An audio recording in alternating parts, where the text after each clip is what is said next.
Hello, my name is Danny Dayan. I am proud to serve as the chairman of Yad Vashem. I am pleased to be here together with fashion icon and philanthropist Diane Von Furstenberg on this episode of Lessons from Our Parents. Diane, as a child of a Holocaust survivor, I am sure that you are well aware of the importance of ensuring the memory of this watershed event in human history, and that it does not fade from our collective memory. We hope that together with your help and other influencers such as you, Yad Vashem will continue to pave the way to remembering the past for a better present and future for humanity.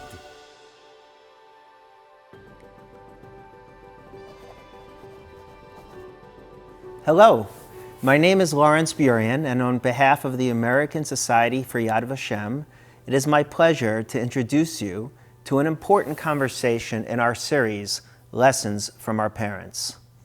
This series features entrepreneurs, philanthropists, builders, and dreamers who proudly lay claim to being children of Holocaust survivors. We explore how these survivors' experiences influenced and continue to profoundly impact their children's personal and professional lives, and gain insight into the lessons their parents taught them that made them into the leaders they are today. It is my pleasure today to have this conversation with Diane Von Furstenberg, the world-famous fashion designer, philanthropist, author, and founder and chairwoman of the company that bears her name. In 1974, Diane created the iconic wrap dress, which became a symbol of power and independence for women and grew into a global brand. Diane has been a champion of women her entire life, supporting and empowering emerging women leaders across the globe. In 2010, with the Diller Von Furstenberg Family Foundation, Diane established the DVF Awards to honor and provide grants to women who have displayed leadership, strength, and courage in their commitment to their causes. The daughter of an Auschwitz survivor, Diane credits her mother with inspiring her to be fearless and confident. In 2015, she was named one of Time's 100 most influential people, and in September of 2019, Diane was inducted into the National Women's Hall of Fame, honored for her leadership and achievements which have changed the course of history. She currently serves on the boards of Vital Voices, the Academy Museum of Motion Pictures, and the Statue of Liberty Ellis Island Foundation. She has written several books, including Diane, A Signature Life, The Woman I Wanted to Be, which was translated into 8 languages, and the most recent release, Own It, The Secret to Life. Diane. Hi. First of all, thank you for hosting me. Thank you. I'm very, very, very happy to welcome you in my home. This is going to be indeed an important conversation. And so I wanted you to be as close to who I am and as intimate as possible. The viewers would love to hear more about your background, and particularly the Holocaust background. Diane, I know that your father was born in Kishinev, your mother in Greece. They met in Belgium. Your dad lived the war, as I understand it, in Switzerland, but your mother was a Holocaust survivor and actually survived Auschwitz. Can you share with us a bit about your mother's survival, her story, surviving the Holocaust? I think we're going to start with the young man, my father, who was born in Kishinev, and at the age of 18 went to Belgium to go to university. His brother had gone to university before, he'd come back, and then he went there. But things weren't so good at home, so he actually never really went to university and started to work, and he was actually a refugee. What was he doing? Do you know? Oh, he was doing odd jobs. Odd jobs, and then he worked. Well, he actually worked in the warehouse, and it was a warehouse of electronic component. And so that's actually what he will have done. Anyway, and when he was, because there was the like exode, exode. So when at some point when, because they invaded, the German invaded Belgium, so they all went down, everybody would go down south. And my father had a friend who had a car, and both of them decided to go south, and they went to Toulouse, which is southern part of France, not the coast, but southern part of France. And they were two attractive, good-looking guys in their late 20s, and they had a car, so they had a good time. But my father didn't like it because his friend had money and he didn't have money, so that made him feel very uncomfortable. Every morning he would take the bicycle. They lived in a little hotel, and he had a bicycle. He would take the bicycle and look for a job. And they would go to the station, the railroad station, because that's where, you could find jobs. And one day he met somebody who says, I know a man who came from Belgium and who really wants to buy dollars. And he's willing to buy dollars at, I don't know, 42. I'm just giving a number. And my father went from one ear to the other. He didn't know anybody who wanted to sell dollars, so he didn't really think about it. A few days later, he hears somebody says that they had a large amount of dollars to sell, and they wanted to sell it for 35, or I don't know, a number that was much lower. And my father said, "Oh, my God, this is incredible." But he didn't remember Where the other guy. person. He only remembered that the guy was called Jacques, I think.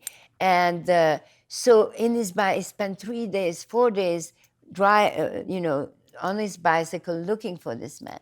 And the reason I know all these things in great details is my father, towards the end of his life, was losing his memory. He ended up being Alzheimer. And as he was losing his memory, he wrote the story of my life, his life. And so that's why I know little details that normally I wouldn't know. So he wanted to go to the movies, but he wanted to also eat. And so he decided, okay, he went to the boulangerie, buy some bread, and he bought the bread and went to the movies so he could eat and then go to the movies at the same time. When he comes out of the movie theater, he realizes he forgot his newspaper. So he goes back to get his newspaper, and bang, he meets the famous Jacques that he was looking for. And of course, he pretended, that he hadn't been looking for him. And then they started to talk, and he said, well, I may have somebody, and so on. And so they had to do a little trial transaction. So he went back to his friend Fima and asked him to borrow some money so that they could do a trial transaction. They did a trial transaction, and finally they made the big transaction. And overnight, he made a huge amount of money. He's a currency trader. And the man who actually bought the dollars was there, was in Toulouse with his wife, in a Cadillac, his driver, and his niece. And his niece was my mother. So that day, my father made fortune and met his future wife, although he didn't want to have anything to do with her because she was 19 years old. She was Jewish. You don't touch Jewish girls. And that was that. As a matter of fact, because he had money, his friends told him, you shouldn't stay here. You should try to go to Switzerland. You can buy some fake paper. So he bought some fake paper and went to Switzerland with another girl, a clearly Belgian girl with blonde hair. They went to a hotel, because it was a long trip. So one night they all went to, all the people from the train, they had a sleepover in the hotel. And that night the Germans seized everybody. But my father didn't have a Jewish name. My father had fake passport. He was going Léon de Smet.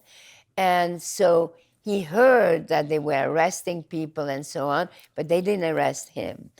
And the funny thing he says... This is still on the Belgium side, not... No, they're in France by now. Okay. They're in France. Belgium is so small. I mean, after if you take a train ride, you're already out. So they were in France, almost in Switzerland. And my father writes in his book, I made love to her twice that night. And I thought that was a very interesting thing, that, the moments of, and that he remembered that. And, the feeling of escaping probably creates a sense of... It's very funny, because it is in my book, The Woman I Wanted to Be. I tell that story. And the funny thing is that the lawyer of the publishing house called me and they said, if you want to, and I put the full name of the girl that my father was with, because I thought maybe she will read the book, maybe I will meet her, and maybe, who knows, maybe she has a son that is my half-brother. I mean, these things happen. So I was curious to put her name. And the lawyer of the publishing house, he said, you have to choose. Either you put the full name and you take away that your father made love to her twice, or you do the other way around. I said, but why? He said, well, we don't know. Maybe, the grandchildren, the descendant won't be happy. So I had to choose, and I decided to choose that they made love twice. And I didn't put her full name, so that's that. So anyway, I'm getting to my mother. So then he escaped, goes to Switzerland. They find all this money in him. Anyway, they took the money away, but very properly, the Swiss, they take it, but they return it. And they put my father in I mean, he called it a camp, but compared to where my mother was, that certainly wasn't. It was like a summer camp, let's put it that way. And that's where he spent the war. And then, of course, he split with a girl who went with a policeman or something. And he started to think about that cute little Jewish girl that, liked him and so on. And they started a correspondence. And I have all the letters. I must have 1,000 letters, with the line of the censorship, the blue line of the censorship. And it's in the letters that they fell in love. It's in the letters that they got engaged. Everything happened by mail. Proposed by mail. By mail.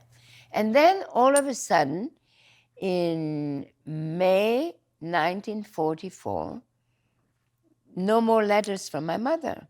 Where are you? Where are you? Where are you? And then he got a letter from my mother's sister saying, we have terrible bad news. Lily has been hospitalized. Because, of course, she couldn't say, because the censor.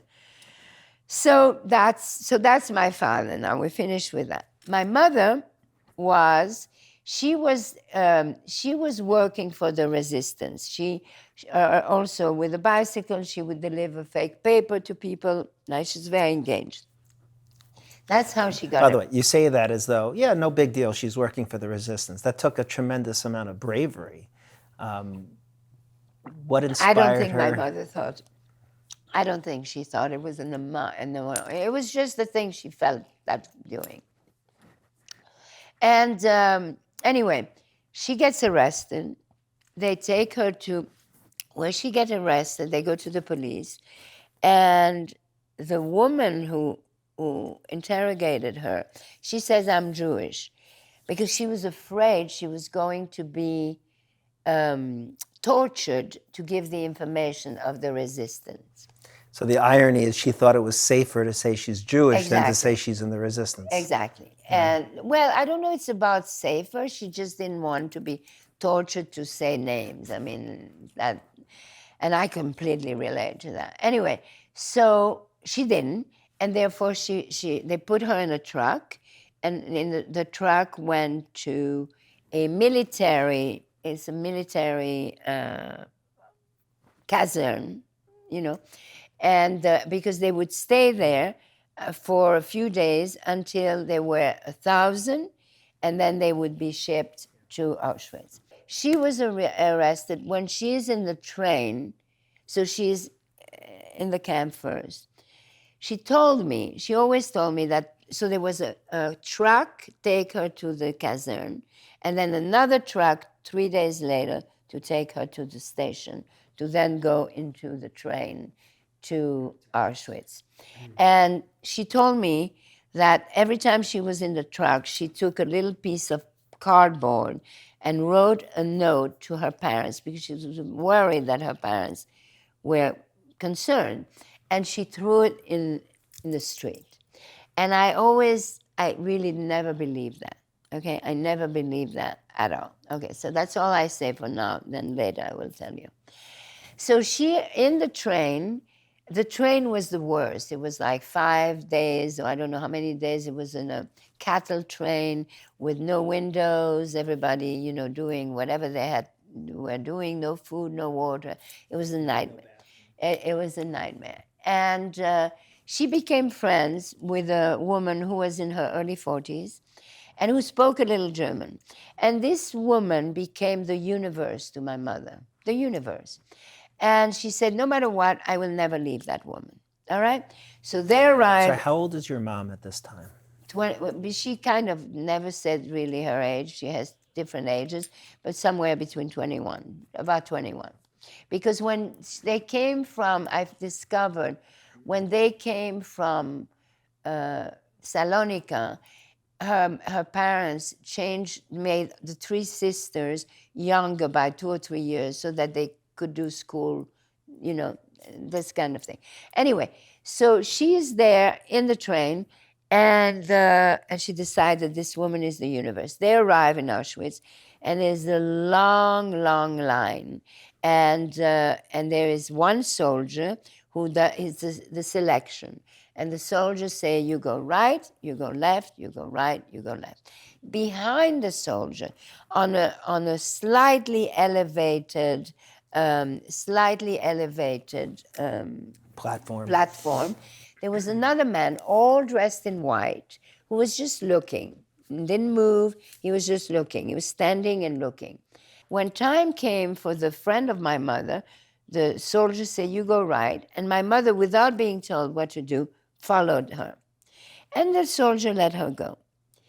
The other man who was in the back, who turned out to be Mengele, the angel of death, came down, took my mother, pulled her and threw her on the other side.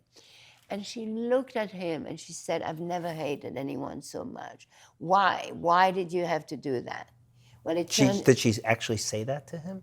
No, I don't know. She was thinking it. I don't know, but she, whatever. Yes, she did say. And anyway, what happened is that that man saved her life.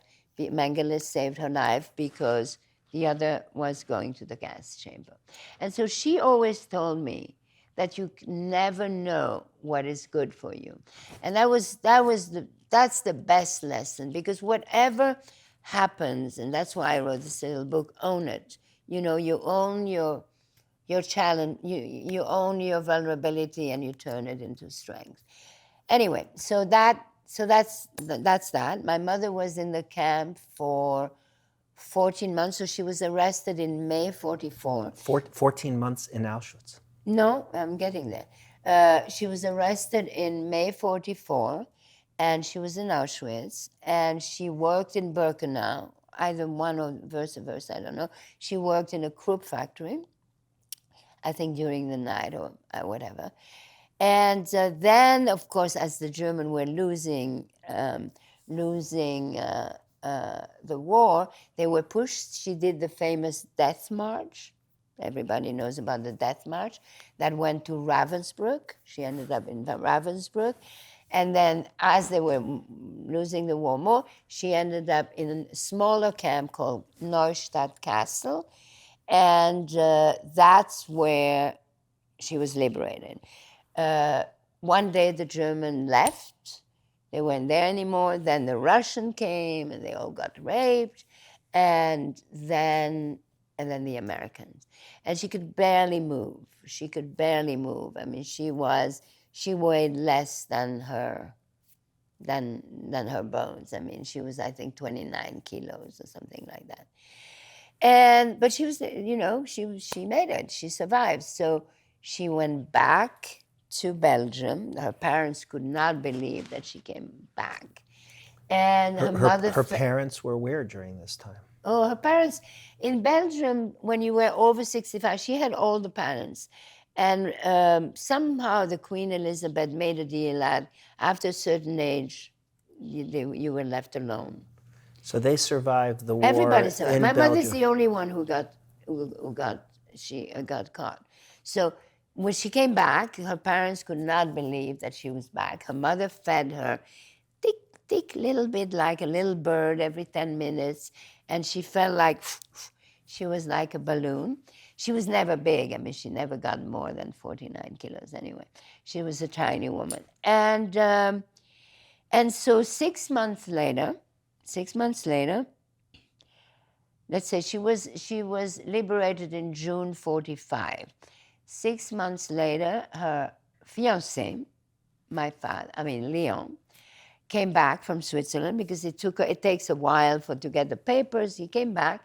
They got, and then I think that's important to tell. When they met, he says in his book, he said, she wasn't the girl I left. And she felt that. And at some point she said to him, you don't have to marry me. And he said, no, I want to marry you.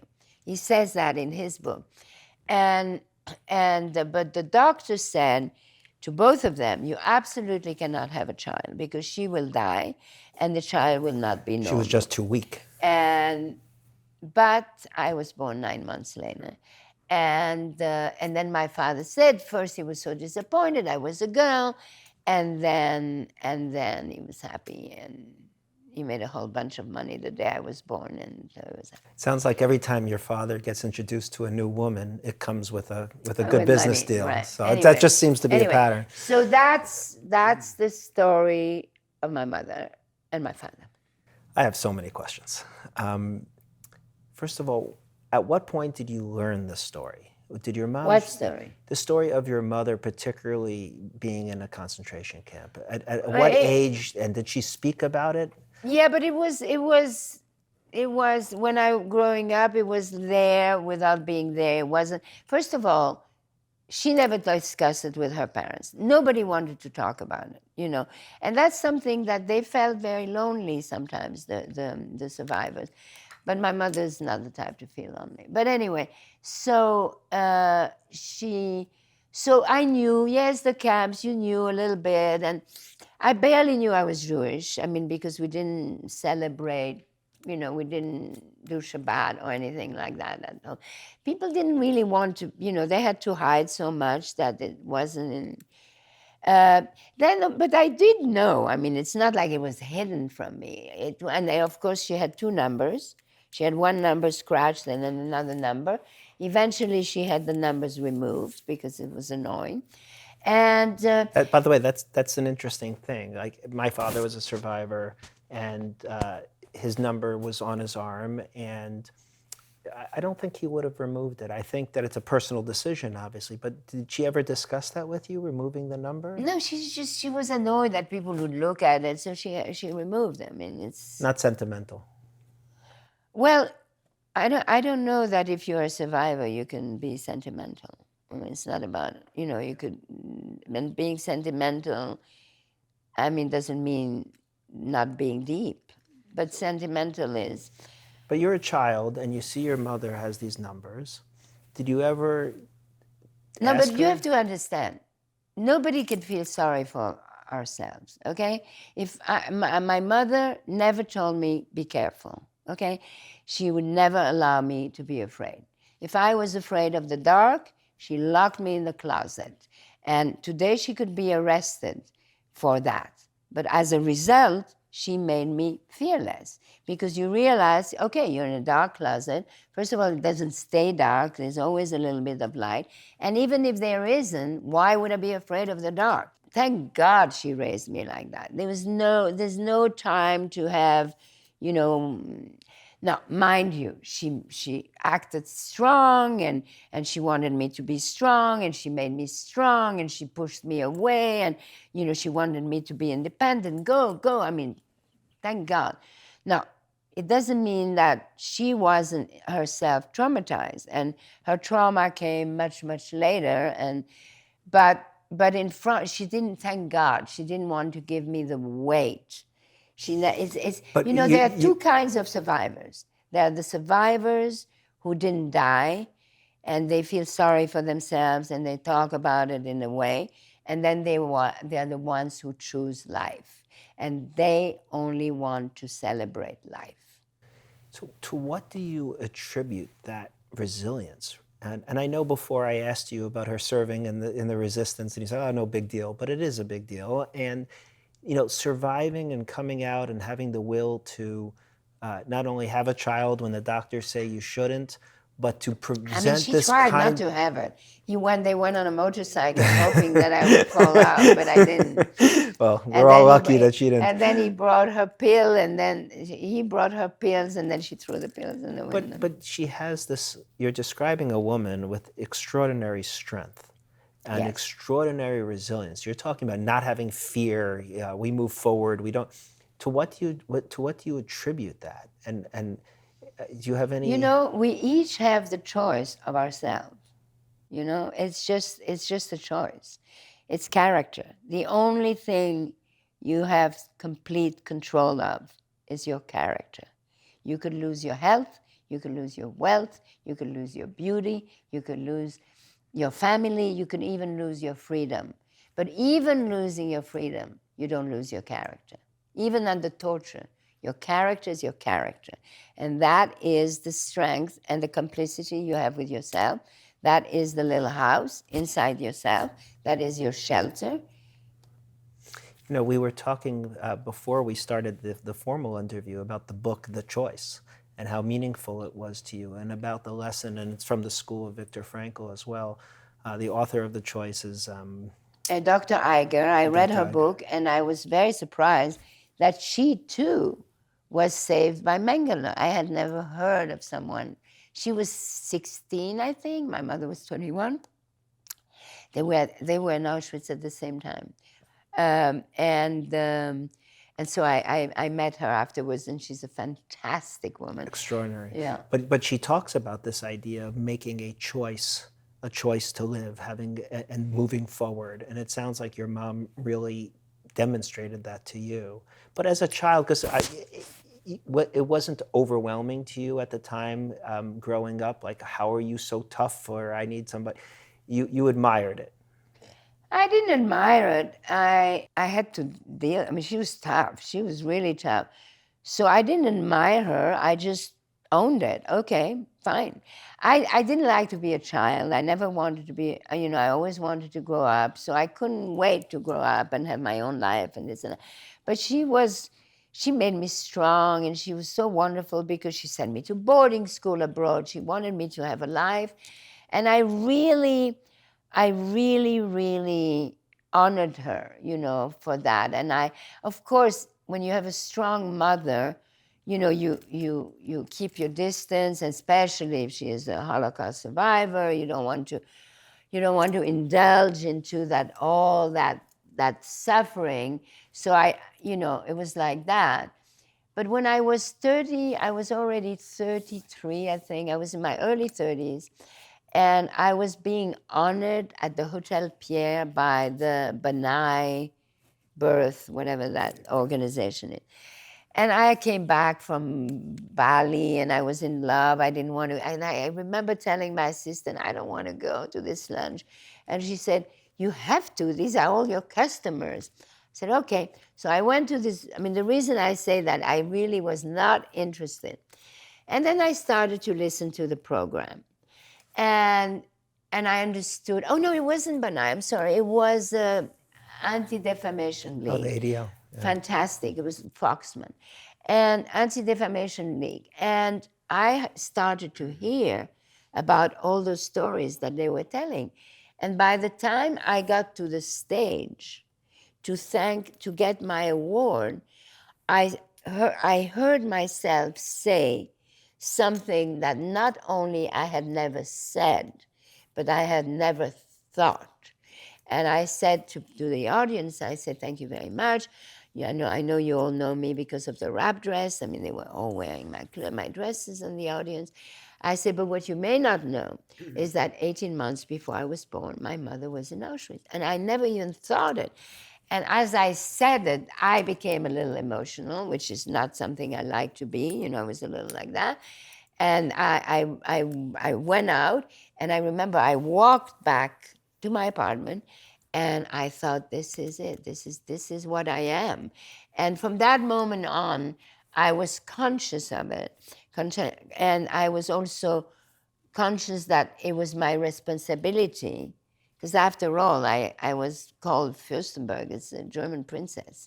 I mean, it was my responsibility to talk about it and say it. And then, of course, gradually, my mother died 21 years ago. So the last 21 years, I mean, there's nothing to hold me back, and of course, when your mother died, you understand because you don't have to fight it, so you let it go.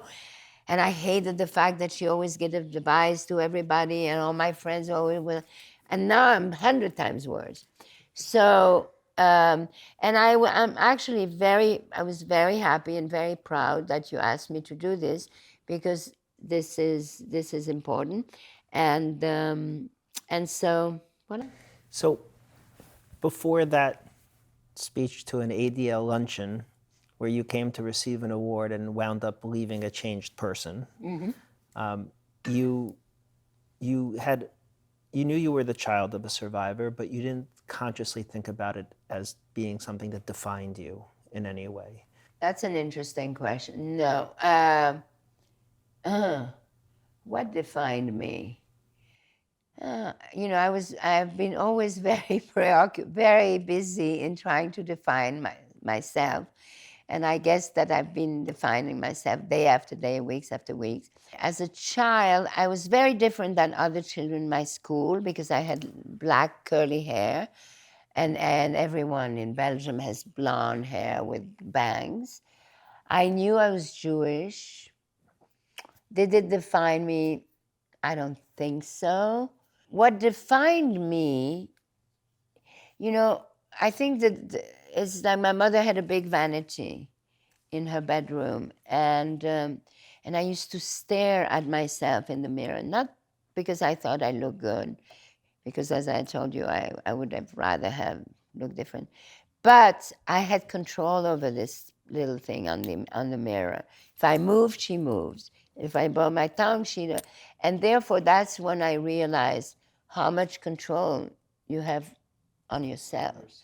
And therefore what really defined myself has actually always been the relationship I have with me.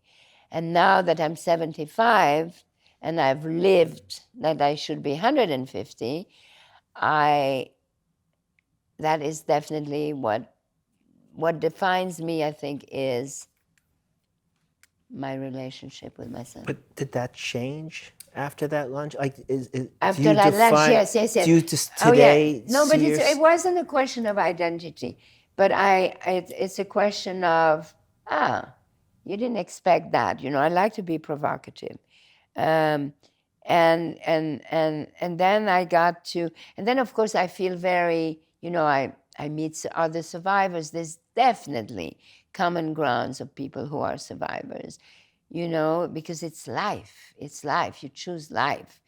And, but I mean, I don't complain. I don't blame. I don't shame. None of the fear, shame, complain, blame, all of that is thrown in the garbage. It's interesting. You said when you meet other survivors, and I assume what you meant was when you meet other children of survivors.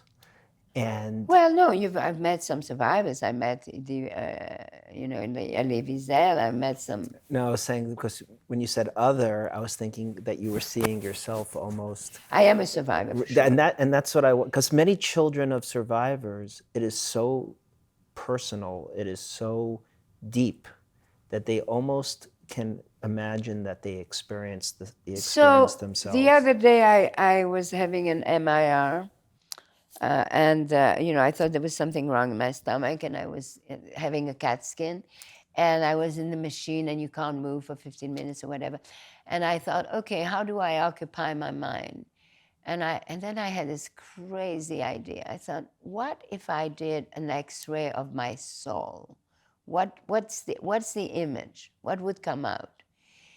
And I've been thinking about it for months, and then lately it came to me, because I am a green growth, some green that came out from field of ashes of body, right? Body ashes. My mother was a skeleton amongst the ashes. And I was born, little green thing that came out of that, like a fiddlehead, that, with a little curly head that slowly, slowly unfolded and became a big leaf full of possibilities.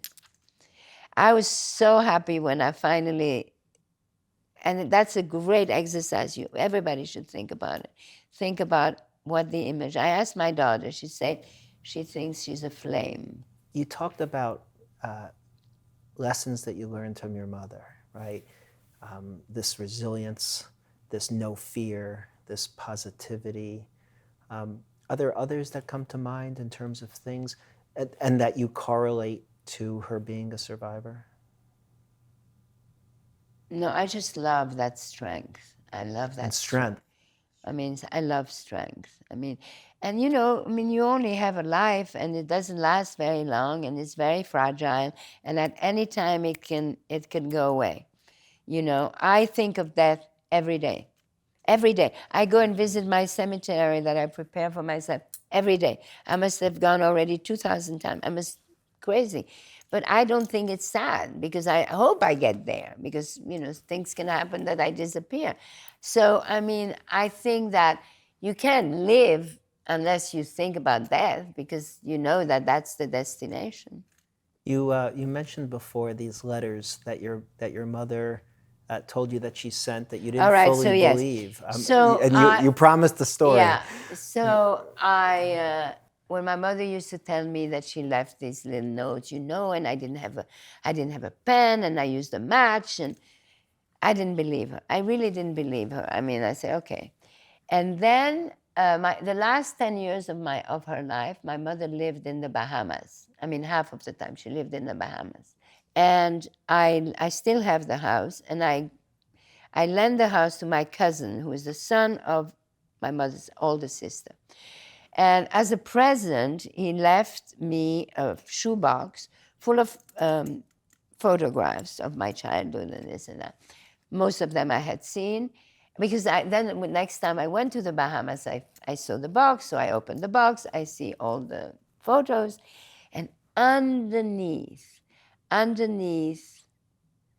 the envelope, there was an envelope, Lily, 1944. And I opened the envelope, and they were the 2 notes. And I could not believe it. And then I was really trembling, and my mother's house is right in front of the beach, in a beautiful beach, pink beach. And I was like that, and the water is blue. And after that, I walked down, I went into the blue water, and I talked to myself a lot. And I said, this is who I am. Because in the note she says to her parents, I don't know, I don't know where I'm going, but I want you to know I'm leaving with a smile. Wow. Which of course wasn't true, but she wanted them to know that. And I went down and I said, this is who I am. I am the daughter of a woman who went to the camp with a smile. I gather you still have those. Yeah, I have them. I'm going to show them to you. Yeah. So, yeah. Okay, so this is the first note, and it is on a cardboard. So this is a random cardboard box or something that she's ripping. You see, it's a cardboard box. And that was the name. And then she said, it's in French, Mes chéris. I think very much, and that's when she went, right? When she went from, Je pense beaucoup. I'm thinking a lot. I'm thinking a lot of you, and that's made me courageous. I love you so much, and please take care of yourself. I didn't know how much I love you. Please take care of yourself because I want you to be well for my wedding, right? Because she was, and then this was I just want to show on it, if you could show it to the camera. So the people can 8th see. of May, 1944. The 8th or the 10th, I can't tell. And then this is the 18th of May. And she said, I'm going, but don't worry, God is everywhere, isn't it? I want you to be, I want both of you to be courageous. That's where she said that. Amazing. Yeah. And she threw this out of the truck and somebody delivered it. I guess. But I don't think my mother knew that the notes, I don't think because she never discussed it with her parents. So they didn't say, oh, we got your notes like you were in boarding school. There was never mention. I don't think she knew that they got the letter. She didn't know. I'm pretty sure she didn't know because she would have told me otherwise. And this is very sweet also. This is first news when première nouvelle, right? So on the 21st of May, but 45, so it's a year later, they say it, and it's the thing that you have to, oh no, that's something else. There's another one that she had to fill name, surname, after she was liberated, right? Your name, your age, where, home, and so on. State of health, right? She could not move. She could not move. She weighed 28 kilos, and she said, excellent health. Wow. This is in just a few minutes talking, we're getting a picture of a personality which is just extraordinary. This is her when she got arrested. Huh. And like that. That's it. These documents are a treasure. Oh, and then I was also, that I got from them. And one day I got 2 boxes, one for my mother and one for my father, with everything. I mean, even the Swiss, they keep everything, so they had everything. So I have... It's a good segue because you've traveled around the world. You've interacted, obviously, with people of all different parts of our culture. What is your sense of Holocaust knowledge generally? Do you find that people are knowledgeable? Are you disappointed? How do you think about the state of Holocaust education? I think it's important that people know, obviously, and people do know. I mean, obviously, the people who say it's not true, I mean, it's just so enormous. Yes, it is important that people know, and I think we can't just, we don't have a franchise on the genocide. And I think so and young Bush was actually very good about that. Then there was Darfur. I mean, it's also against genocide. It should be used as an example of genocide. Well, it gives an opportunity both in terms of trying to warn people about what can happen and how to speak up, and also how to rebuild afterwards. It gives people a model of something that can be done, right? That the survivor generation, how they emerged and built a state, and how they went into all aspects of life. That choice to live and accomplish is very inspiring for people. You mentioned that you've done some of these interviews where you've told your mother's story, and obviously we're very appreciative that you're doing this for Yad Vashem. Has this become a mission for you? And are you trying to, is it more, I'm sure it's both, but is it more about honoring your mother, or is it also about educating? It's who I am. I mean, I am a survivor. I realize now that I'm really a survivor. I mean, that's the way I deal with things. That's the way I force my friends to deal with it. It's no self-indulgence and choose life and be good. And in moments of darkness, like we are living a moment of darkness right now, I choose the light, even if all there is a tiny little bit of light. And you go for the light, and you grow the light, and you cherish the light, and you share the light, because at the end, it is the light that pushes the darkness away. That's beautiful. So, Diane, I watched this video about your family on a show called Finding Your Roots. Oh my God, yes. That was, Skip Gates does this. They take your DNA and they do all your research on your ancestor. And I did it, and I thought I knew everything and all of that. And it turns out that I didn't I always say, oh, we are from my family of survivors. But the truth is, my paternal grandmother was killed. She was killed in Ukraine. She was shot by the bullets, one of those things. And I never knew that because my father was totally delusional and did not want to know it. So he always talked about his mother and all that, but he never accepted the fact that his mother had been killed. And so all of a sudden, I feel now I have to resurrect the presence of this woman who was my grandmother and who was killed like a dog. What was her name? Sarah Weinberg. No, that was her maiden name, Halfin, like my father. And she was taken from where? Oh, I mean, I don't have that many details, but I mean, I just know that she didn't survive. So your mother is a survivor of Auschwitz, and your father lost his mother, was murdered. Yeah, but so that's who I am. I mean, there's no, the point is you got to own it. There's no point saying, oh, yes. My father dealt differently. He didn't want to know that his mother was murdered. That's his choice, But he loved his mother. And he always told me, he said that his mother, somewhere I have this little letter in Russian that says, because my father was a refugee, and he said, the state of refugee will bring you good luck. You know that these letters and these photos that you have, I know this box is This only is the tip of the box. iceberg. I saw some of your files. It's an extraordinary treasure.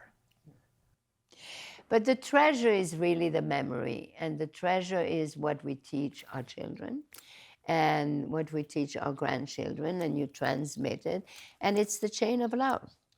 But, as long as you're passing that down and your children are passing that down, but at Yad Vashem, we have, I shouldn't say we, but Yad Vashem has the world's largest archive of this kind of material so that scholars and future generations will be able to study this and learn from it and see the bravery of somebody writing a letter and throwing it out of a truck, or the love story of a couple split by war, one in Switzerland and one in Belgium, or to see it's like their actual relationship started by letter. So just like a Zoom today. Yeah, no texting. Would you like to share with the audience some of the initiatives that you've done? You mentioned, I know you've been very involved, I said it at the outset, with the Statue of Liberty restoration and Ellis Island. My father came through Ellis Island. Oh, did he? So, yeah, he was actually in prison there the first night. We had a board meeting yesterday. So thank you.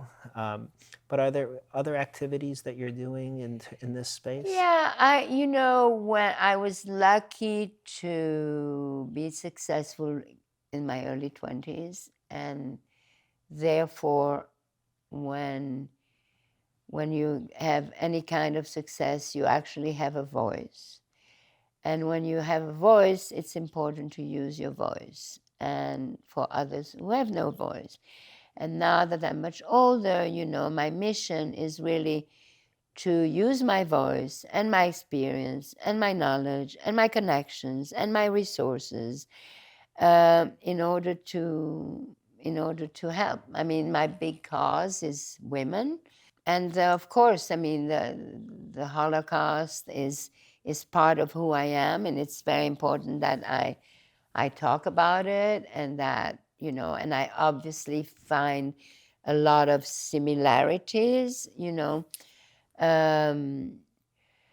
I mean, listen, Jews are a very funny tribe, right? I mean, Jews are Jews, and it's like, there are so many. I mean, listen, I married a non-Jew, right? He was half Italian and half Austrian. In his Austrian side, they had Nazis, I'm sure. But I married him, and my mother absolutely loved him, and there was no problem. I raised my children, knowing they knew I was Jewish, but they weren't really. And strangely enough, my son, now he's 52, and he's become very Jewish. My daughter not. But, it's... Well, what does it mean to you to be Jewish, for you?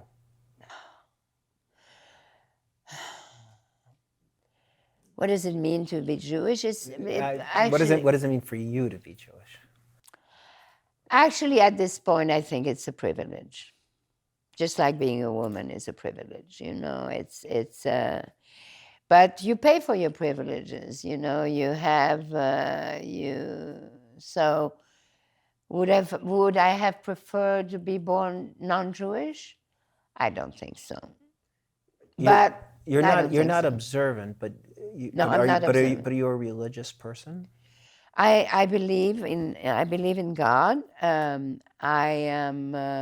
I do fast on Yom Kippur, but it's whatever. And that's it. I mean, I'm not religious. My son is. I mean, but more than me. And I worry about that. I said, calm down. Yeah, you want to know the funny thing? How it all happened is very funny. He had a friend of his who got in trouble and had an overdose. I don't know, something happened bad. And for some reason in the hospital, he met this Chabad rabbi. And this guy really helped his friend. So Alex became friends with this guy. And the rabbi was very fat. He was very young, but he was very fat. And Alex said, you've got to lose weight. He said, I know, but I can't. And Alex said, okay, I'll give you $2,000 for each pound you lose. And he lost 50 pounds. And so that was his relationship. And it's so funny. At the same time, I mean, this is hysterical. That's happened in Malibu, so on the west side of Los Angeles. At the same time, maybe the same week or the same month, on the west side of Los Angeles, there's my daughter. And she had a dog. The dog was called Rabbi for whatever reason. And she's calling the rabbi, Rabbi, Rabbi. And there's a rabbi across the street. And so she thinks that she's calling him. So he comes. And so she's so embarrassed. She can't say, my dog is called Rabbi. She didn't know what to do. But then she started a conversation. She said, you know what? She said, maybe you can help me because my grandmother, my mother, just died, and I cannot go for the funeral. I can't go there. Maybe you could do something for me with them. And so both my children at the same time. There's a segment I like to do. We call it the lightning round. It's a good segue from the fun stories with your kids. But this is really not Holocaust related. The idea is to just have some fun. Okay. And ask you some questions. They're fast, they're irreverent. Okay. And your game? Yeah. All right, let's do it. Okay, so you talked about you have this cause of empowering women, and so question I have is what was more exciting for you, meeting Ruth Bader Ginsburg when she awarded you the RBG Leadership Award? No.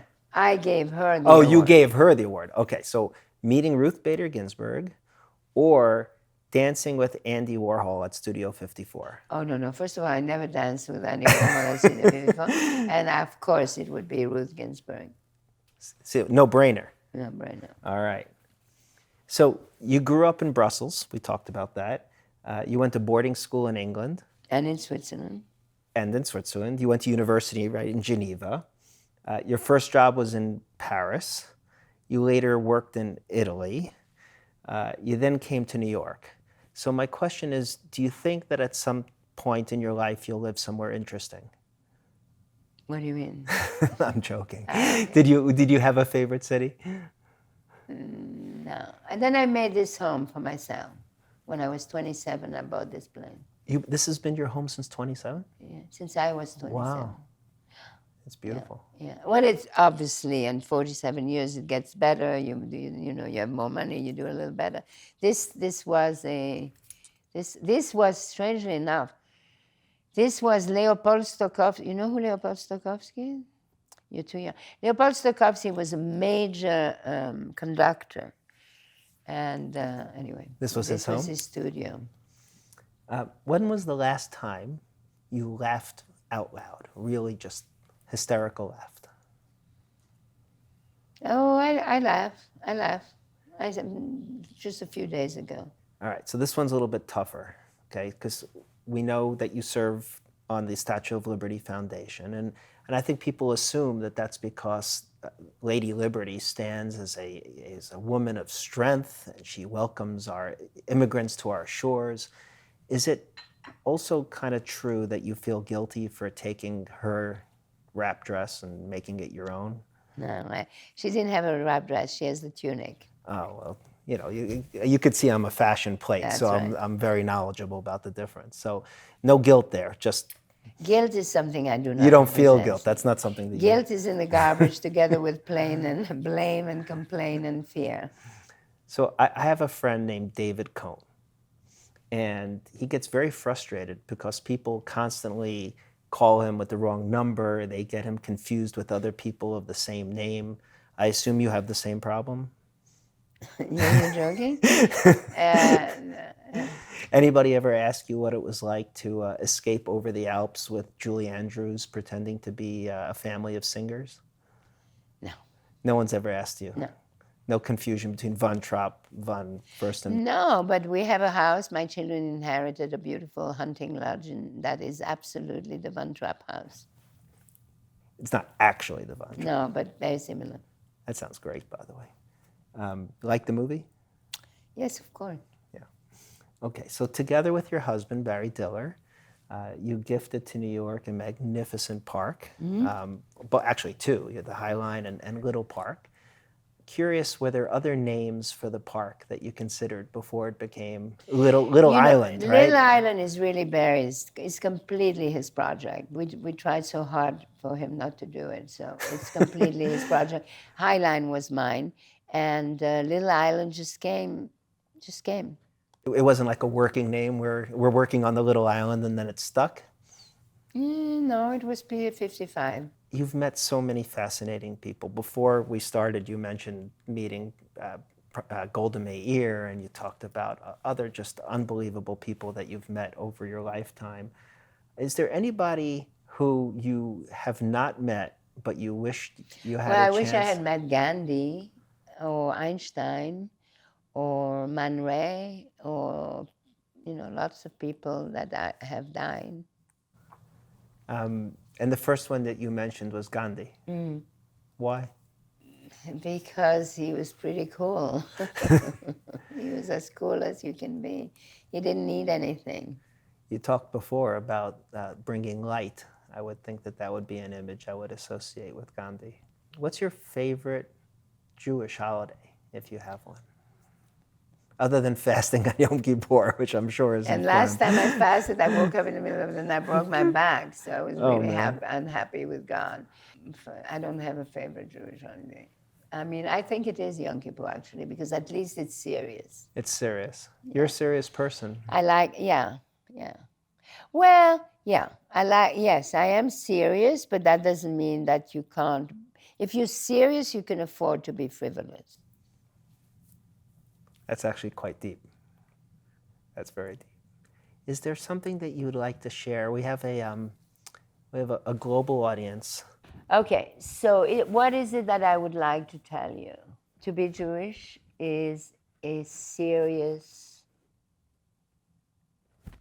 you could call it a gift, or you could call it whatever. But to be Jewish, to be born Jewish, is a serious matter, Because I believe that the Jewish religion makes you responsible for who you are. And I think that is the most, our own life and how we design our lives is the most important and most fun thing we can do. And yes, it is true that if you are born Jewish, you're born with a heritage. And it's really the heritage, I think, of continuous studying, continuous, why is it that it's always the Jews at the top of everything? Why? There's so few of them. It's so annoying for the world. And so it is a responsibility, and it's a responsibility that we have to take, but with humility as well. They have to be more generous. They have to pay attention to others, because when you pay attention to details and pay attention to people, you enrich yourself. And I think so. I think being Jewish is a gift, but it's a responsibility, and it's a serious matter. And I am proud that I'm Jewish. I am proud that my mother transformed misery into triumph, and I am that triumph. And therefore, I try to be a good girl and be the best person I can be to honor life. And so I've never said that before, but I'm telling you. I have nothing possible to add to that other than to say this has been wonderful. It's been a privilege. On behalf of Yad Vashem in Israel and the United States, we thank you, and we thank what you're doing to help educate future generations about those very values that you learned from your mother. Thank you. Hello, I hope you enjoyed today's episode of Lessons from Our Parents. Yad Vashem, the World Holocaust Remembrance Center, established in 1953 to memorialize and commemorate the 6 million Jewish men, women, and children murdered during the Holocaust, and to the many Holocaust survivors. Yad Vashem's extensive collection of Holocaust-era artifacts, documentation, and artwork ensures that the voices of the victims of the Holocaust are not forgotten. This content serves as the foundation for Holocaust research, commemoration, and educational activities, both on the Mount of Remembrance in Jerusalem and worldwide. Yad Vashem is the premier authority in the world qualified to educate about the Holocaust and its lessons. The commitment and meaningful support of its friends and partners worldwide empowers Yad Vashem to fulfill its mission. For more information, you can visit us online at yadvashem.org and to follow us on social media.